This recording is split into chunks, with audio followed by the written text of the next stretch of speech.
It's March 24th, 2026. I'll be speaking with Dr. Thomas Alter. Dr. Alter was an associate professor of history at Texas State University at San Marcos. Last September, he was fired, supposedly for remarks he made at a socialist conference. He's fighting the dismissal and is currently on a free speech speaking tour and will be coming up to the Northeast in April. He's presently in San Marcos. Good afternoon. Good afternoon. Thank you for having me here. So, David Finkel in Labor Notes wrote that you were fired on September 10th, 2025,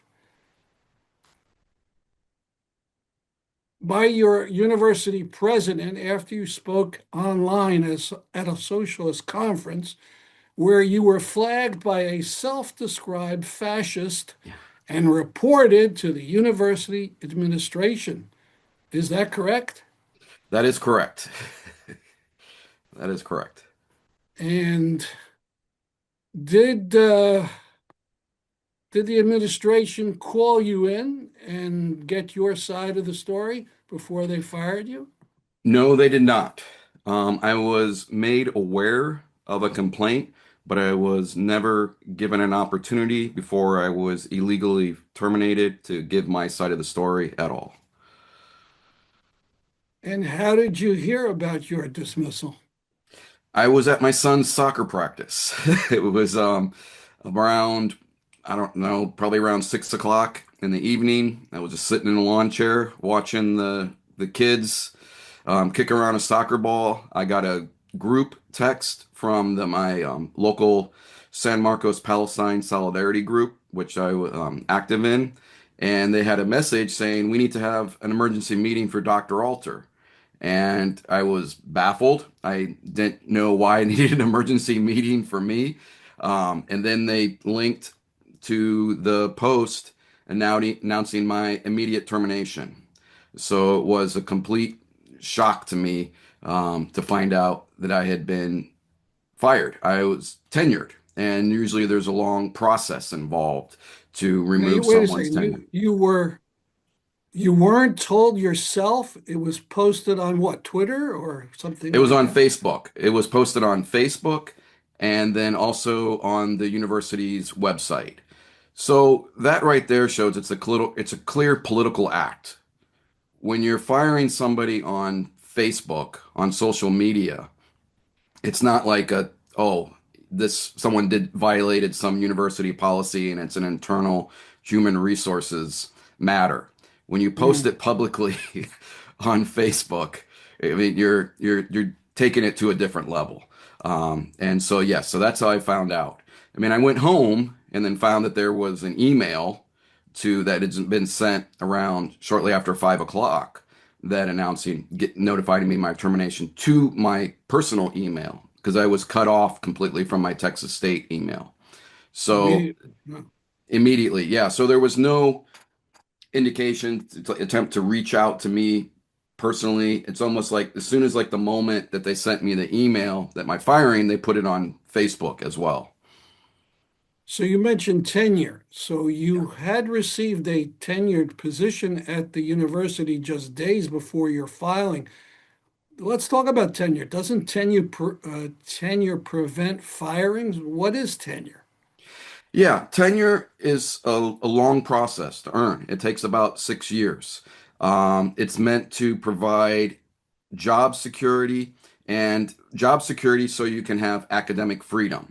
So you can engage in research, or it applies to sciences as well, engage in scientific laboratory research or archival research, such as myself as a historian, and to provide you security to maybe explore topics that might be slightly controversial. So it's going to provide free speech and academic freedom, and that's part of encouraging open debate and innovation. That's what universities should be doing, kind of probing the boundaries, testing the limits. My research was just working class Texas history. I mean, not something really controversial whatsoever. It's a 6 year process to earn tenure. At most universities in the humanities, it means publishing a book that you have a good teaching record and you're providing service to the university. That service to the university means it's usually kind of like the grunt work. You're serving on curriculum committees, hiring committees, being advisor to student organizations, just kind of the nuts and bolts things that keep universities running. So over a 6 year period, I had published, I had a spotless teaching record, and it provided service to the university. And it's not just your past record, but also showing, giving indications that once you receive tenure, you're not just going to sit on your laurels and do nothing, that you're still going to be engaged in the field of your discipline. In my case, history, which I was continually engaged in history. I was already starting work on my second book, beginning to write it and conduct research on it. And I was very much engaged in providing service to the university. Now, it's not a get out of jail free card. If you have a poor teaching record, you're no longer engaging in your field, your discipline, whether you're English or history or biology, etc. If you've kind of detached yourself from it, then tenure can be removed. But there's a due process involved in removing tenure, and that needs to be followed. You need to present formal charges to the person. And then there's a hearing involved. There's usually faculty input as well. And so this can be quite a long process that sometimes can take a year or longer in order to remove tenure. Not how it happened to myself with just sitting in a lawn chair watching my son's soccer team and then find out through a Facebook post that I've been fired. All right, so you heard about it through the Facebook, and then you got the email that said you were fired. What was the reason given in that email? In the email, it said that I was a danger to the health and safety of the university community. And Wow. the Facebook post said that I was inciting violence and encouraging criminal activity, um, which Wait, is, one second, one yeah, second. Forget the Facebook post, but yeah, the email, let's just do the, I guess, formal yeah, the email that formal, yeah. dismissed you. So it said you were a danger. I was a Did it danger give, to the health and safety of the university community and did it because of my explain comments in why? my conference talk. Oh, it mentioned the conference in the email. Yes, yes. Hmm. Because of my conference presentation at the online socialism conference that I was a danger to the health and safety of the university community. Wow. Let's go back a little bit, Okay. if I can, and ask you about your background. So, where did you grow up, and where were you educated? I was born in Fort Wayne, Indiana.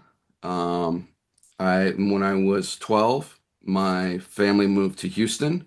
My parents both decided to become teachers. There was a teaching shortage in Houston, and they were looking for a change. Um, we were in Houston for 5 years, so I spent my teenage years um, going to middle school and high school in Houston. But summer before my senior year of high school, we moved back to Fort Wayne, and so that was slightly jarring. I wasn't too happy about that as a teenager. Um, and due to in-state tuition, I went to Indiana University in Bloomington, where I Mhm. majored in history. Um, During that time, I really got turned on to the labor movement that was in the mid 90s.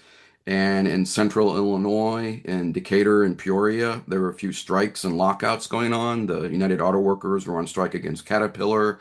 United Rubber Workers, which has since been absorbed by the steel workers, were on strike at Bridgestone Firestone. And you had the A.E. Staley lockout.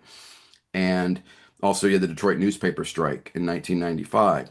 So I became involved in labor organizations and socialist organizations. Um, did that for a few years, but eventually decided to go back to grad school, and I got my master's at Texas State. Texas State in the history program, it ends with a master's. And so I went to the University of Illinois at Chicago and I received my PhD focusing on U.S. labor history and transnational approaches to it. In particular, I was looking at what became my book, Toward a Cooperative Commonwealth, looks at the evolution and continuity of agrarian radicalism in Texas and how it was influenced by the 1848 German Revolution and the 1910 Mexican Revolution.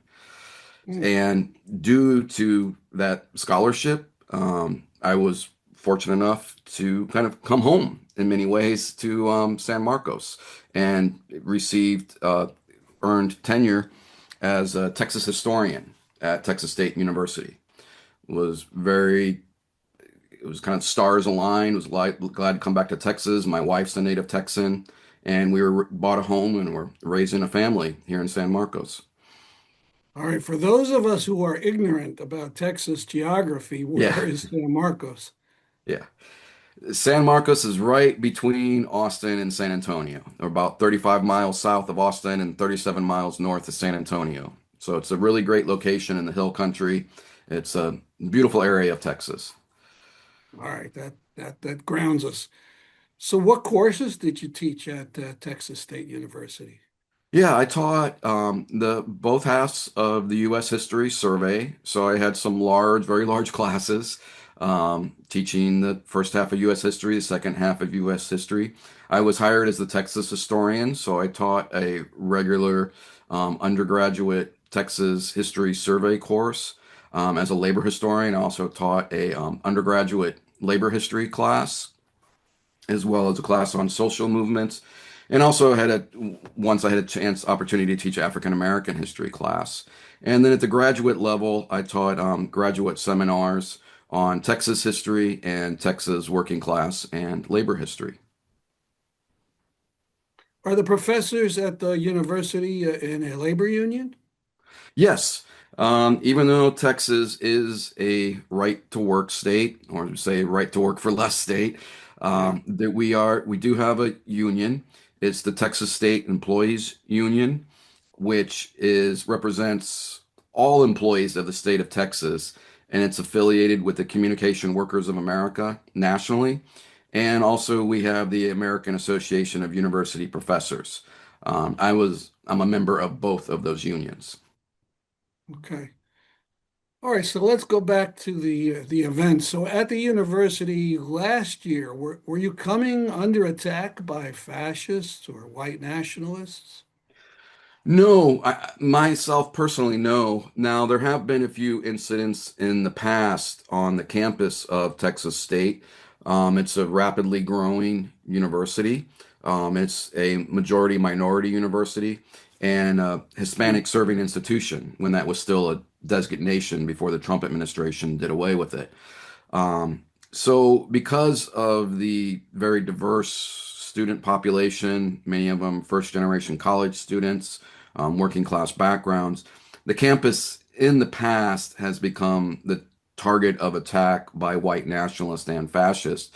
But very much the students themselves would often mobilize and respond to these and basically kind of run the fascist off campus. But myself personally, on these incidents, I was not a focus of those attacks. So this firing looks like it came as a bolt out of the blue. Yes, yes. Yeah, there was a self-described fascist who specializes and she thinks in infiltrating socialist conferences. I mean, there's really no infiltration involved. All you get to do is register and show up. It's not like Right. she had some secret spy powers or something at all. She's just showing up and then recording things against the wishes of conference organizers. So this self-described fascist, that's how she describes herself. So I'll give her that. um, she recorded my conference a talk against the policies of the this online conference and then also recorded a break period session in between the conference sessions. This was a weekend online conference on socialism conference, had a number of different panels on Palestinian liberation, trans liberation, the fight for immigrant rights. My talk was a talk on working class and socialist organizing historically and today. Um, and so what this self-described fascist did was take this break period conversation where someone had recognized me as working at Texas State, asked um, asked me what it was like working there. I answered, and so she took a section of my talk where I was critiquing anarchists, and then she took the my break session and edited it together, and then claimed in my capacity as a Texas State professor I was calling for overthrowing the U.S. government, which is anybody that saw my talk or read the transcript online, which the Texas State University student newspaper, the University Star, published a transcript of my talk. And anyone that's actually read the transcript or viewed my talk online has come to almost the near unanimous conclusion, I guess, except for the Texas State University president, that was not calling for overthrowing the U.S. government in any way whatsoever. All right, let me talk about the legalities a little bit. So I Yeah, assume Texas State University is a public college, so correct. it's a government-run institution. It's not like a private business that can fire people for any reason. And you're Exactly. nodding your head there. So now I'm no lawyer, but isn't it the case that any kind of speech is legal unless, as Supreme Court Justice Brennan wrote years ago, the speech is, quote, inciting or producing imminent lawless action and is likely to incite or produce such action, unquote. Um, isn't that a Yes. fair uh, summary of kind of current legal, at least now, before Trump takes care of Yeah, things? we're in tumultuous times for sure, but past, I mean, generations of legal precedent and First Amendment rights is that there's a clear definition of inciting violence, as you were just reading it. And what that basically means is you have to be like in front of a crowd in person with that crowd is capable of actually carrying out violence, and you're encouraging them to carry out that violence right then and there. So like say you're in front of a government building, you're in front of a angry crowd that has tools that are capable of inflicting destruction, and you encourage them and say, "Let's tear down that building right now." That's the clear legal definition of inciting violence. I was at home from my home office where I'm speaking to you right now, online on a Sunday morning, giving a historical overview of working class based organizing. So I think that most people would see that that does not fit the legal definition of inciting violence. Well, did your remarks produce some kind of imminent lawless action? Was there a riot after you spoke? No, no, there was not a riot after I spoke. Actually, what happened is I took a COVID test, and turns out I had COVID. That's why I wasn't feeling well, and so that's why it was one of the reasons I was giving my talk from here at the my home office, and so yeah, I was powering through COVID during my talk. So no riot. So for some, there was a physically present conference for some of the people. For some of the people chose to get together and to watch it in a group. I was hoping to watch it with my local branch of Socialist Horizon. It's a group that I'm a member of, and we were hoping to get together and kind of participate in the conference together. But I stayed home because I wasn't feeling well. So So yeah, when so was no when violence. right? When was that conference? That conference was September 6th and 7th. The September, a Saturday and a Sunday on 6th and the 7th. And then I was fired on the 10th. So I gave that talk on a Sunday morning, not exactly prime time for the Uh, conference talk. I mean, it was a there was good participation in the conference, but understandably so, I didn't have like a prime time slot Sunday morning. It was one of the less participation compared to the participation we had it during the afternoon sessions on Saturday, and then later so that Sunday afternoon. what was your talk about? It was called Revolution. I'm trying to remember, building revolutionary socialist organizing today. Um, and so I was advocating for the need for working class people to create our own socialist party independent of the Democrats and Republicans that, and what I mean by revolutionary socialism is that you openly declare yourself socialist and see the need to replace the capitalist system with a socialist system. That's through a mass democratic movement. And so it's calling for like, I'm very much a Debsian socialist, a Eugene Debs guy, where I believe, again, like an independent working class political action. So it's kind of like the debate that's been going on. I mean, there's a lot of people that are upset about the world today coming to anti-capitalist conclusions.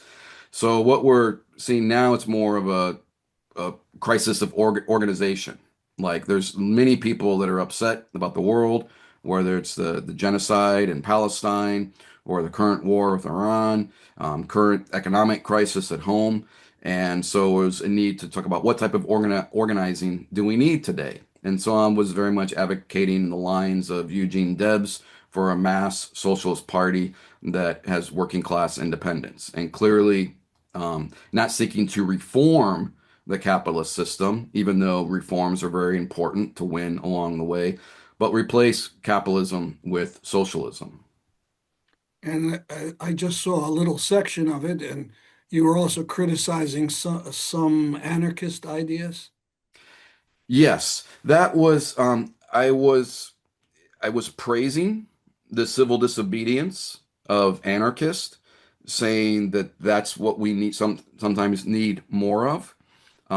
In particular, the anarchist actions of putting their bodies and lives and careers on the line with protesting environmental destruction, such as the Dakota Access Pipeline protest, and also the protest against Cop City. So while I was praising their civil disobedience, which civil disobedience is a long and cherished history in the United States, I was critiquing their opposition to creation of a political party, which is just being as a Marxist and a Debsian for the creation of a political party, and that's we need that type of organization. So I posed the question, um, without organization, how does one expect to overthrow the most bloodthirsty, profit-driven, mad organization in the history of the world, that of the U.S. government? This is in reference to anarchists, their theoretical call for smashing the state. So I was just posing that question, how do you expect to do that without organization when the United States government has proven itself to be highly organized and very brutal in its repressive measures? I think that, well, personally speaking, maybe there was a bit of hyperbole. I mean, there's Yes, Hitler and there's yes, Stalin, yes. I but will. I will admit that I own that remark, but it was a rhetorical question, and it's really. I mean, it follows in this. I'm not alone. I mean, you have Martin Luther King in his 1967 Beyond Vietnam speech when he called the United States government the greatest purveyors of violence in the world. I had a few more adjectives in mine, but my critique is hardly original or alone. okay. So are you in court about this firing? And if so, what's the latest? Yes, the Texas American Association of University Professors, is one of my unions, has provided me with a lawyer. We have filed a lawsuit and we're seeking to come to some form of justice. It's a long process. Initially, a judge ordered that I be reinstated, and this is when Texas State then had what they considered their version of a due process hearing. But that hearing was basically between myself, my lawyer, the university president, the provost, and their lawyer. So it's basically having a hearing where the judge and the prosecutor are one and the same. And so, as expected, the outcome is I was fired again. And so now we have an ongoing lawsuit, and we clearly have the Constitution on our side, and we feel we're eager to have our day in court. So you actually did talk with them at that hearing. How long was that hearing? Ooh, good question. I'd say it was about an hour. And Uh, so, I mean, I explained what I in references to my talk, what I meant. I explained to him. I mean, it's in my scholarship as well, um, because I cover the Texas Socialist Party during the early 1900s, where they refer to themselves as revolutionary socialists. And what their versions of what their actions were is they ran candidates for office and supported strike actions of working class people. So how did they explain to you that that one, maybe 2 minute section made you a danger to the students on the campus? Good question. Um, they said that my rhetoric was inflammatory and during these charged political times. But the main inflammatoriness came from their rhetoric. I mean, charging me with inciting violence and criminal activity. That caused more of a ruckus on the campus than anything that I said because there were protests on campus for 5 school days straight after my firing, of students protesting my firing.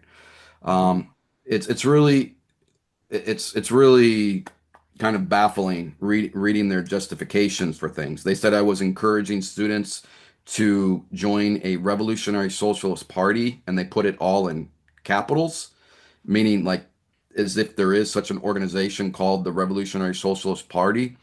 Maybe there is such an organization, very small out there somewhere. I have no idea. I haven't been made aware of such an organization called the Revolutionary Socialist Party. And they said I was using my position as a professor to recruit, basically, in their view, gullible students into this Revolutionary Socialist Party, even though there's no evidence of that whatsoever. I mean, there's never been a complaint against me issued by a student. I actually have some students got confused and even thought I was a Republican. So it And was, they got all this out of those that 2 minutes of the excerpt from that day at the Socialist Conference. well, yeah, they used my entirety of my conference talk. They Oh, also so made a they did see reference. it. Okay. Yeah, yeah. So they made also a reference because in my talk I said our tasks are clear. They're laid out in the Communist Manifesto. And so they use that. But what does the Communist Manifesto actually say? I mean, I was speaking to a particular audience that would be familiar with the Communist Manifesto. And what Marx and Engels were calling for in 1848, they called for working with the Chartists in England and the agrarianists in the United States. Now, the Chartist was a movement in England calling for universal male suffrage, firstly, for all men to have the right to vote. And the agrarianist, it's a term that's not used any longer. The agrarianists in the United States were those looking for land reform and also increase the vote and also anti-slavery. So that's what I was saying, and what they're calling for is to work to for socialists to connect with the struggles of the working class. And so that's what I was calling for. And I gave examples. I called for defending transgender people, for opposing ICE, and for supporting the hotel workers that were then on strike in Houston against Hilton. So that's what I called for explicitly. And those are all popular things. I mean, that you can see people are supporting the struggle for trans liberation. None of these things are contested, but they're popular things, supporting trans liberation. You see the widespread protest against ICE. And also, the hotel workers in Houston won their strike. And the Houston Chronicle even had one of their co-persons of the year, uh, an immigrant woman hotel worker that was out on strike. So it wasn't exactly out there So entirely with on things the I was calling basis for. of these general calls to organize, they said you were organizing a cell of this imaginary party Yes. Yeah. on campus. On campus. Yeah. Okay. Yeah. Okay. Yeah.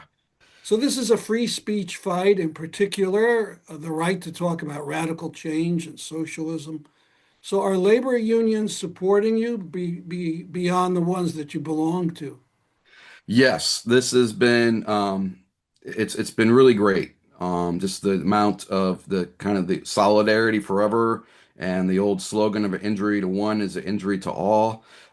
On besides my unions, the Texas State Employees Union and the AAUP, when I've been on the West Coast, the 10 days in California. A number of faculty unions has supported me. The United Teachers of LA, the Chicago Teachers Union, the Steelworkers Union, which represents faculty at University of Pittsburgh, different Ask Me locals around the country. So it has drawn the broad support of labor because this is a labor issue. Besides my termination, which is my employment, it's also during these times we see the assaults that are happening on democratic rights. And this is also besides bread and butter issues, which are very important. It's also important that the labor movement is standing up and fighting for democratic rights for everybody. And so it's really been a kind of call to arms and a unifying moment within the left and the working class and labor movement in general. Besides unions, other organizations, you've mentioned Palestine a couple of times. Have any of them got involved in your defense? Yes, I've had here for Students for Justice in Palestine. Different chapters have co-sponsored events that I've spoken on campus. The Austin chapter of the Council of American Islamic Relations has come to my defense, and so it's a number of socialist groups, kind of in the United Left platform. You're seeing a lot of kind of historically, kind of on the left, particularly within the socialist left, there's been lots of divisions, but this has truly been a unifying moment, kind of a all hands on deck. Let's come together and unify and fight for democratic rights. So I understand you're going on tour, talking about your case to get public support. And in our neck of the woods, I think you'll be speaking in Burlington, Vermont, April 2nd, and in Connecticut from the 6th through the 9th. So if Yes. people want specifics about the day and the time and the location and so on, how can they find more information? Yes, we'll have the website updated with those dates soon, but people can go to Defend Tom Alter, that's ALTER.org. So they can go to defendtomalter.org and we'll have the flyers once they're being made right now for the Connecticut stops. We'll have those up there. And that's where they can keep abreast of the latest developments in my case and the tour that I've been on, like, really across the country. I assume you're not independently wealthy, and No. you and your family could use some financial help. Is there some kind of fund collecting money for you? And if so, how does someone access that? Yes, again through the website, that defendtomalter.org, there's a link to a GoFundMe. And that's really, yes, as you said, not independently wealthy, but the outpouring of support, just solidarity and financially is keeping my family afloat. So we can pay the mortgage, keep the lights on, pay for groceries, and keep me in the fight. So I can get out there and be in this on this campaign for free speech and fighting against fascism. Professor Alter, thank you so much for speaking with the Struggle Video News. Thank you so much.